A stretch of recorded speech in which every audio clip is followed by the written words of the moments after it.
Magandang umaga! Ito po ang aking presentasyon sa Pilipino. Tatak Pinoy, wow Pilipinas! Maraming magagandang lugar ang makikita sa ating bansang Pilipinas.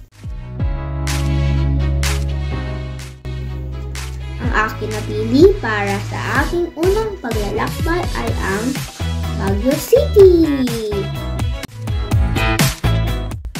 Napili ko ang lugar na ito dahil sa mga sumusunod. Kilala ang Baguio bilang summer capital ng Pilipinas dahil sa malamig nitong klima.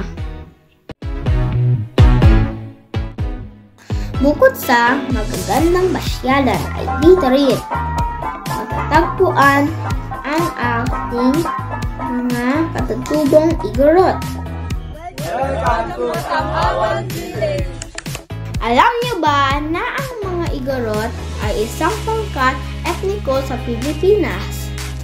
Matatagpuan sila sa Cordillera, sa isla ng Luzon, sa hilagang bahagi ng bansa.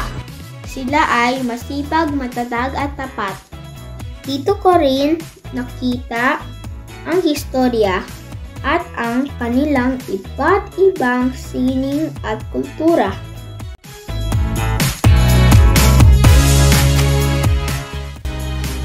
Masaya akong namasyal kasama ang aking pamilya at mga kaibigan.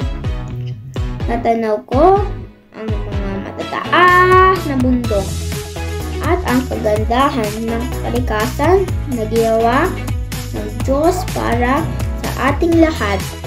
Naibigan niyo po sana sa aking presentasyon. Maraming salamat po!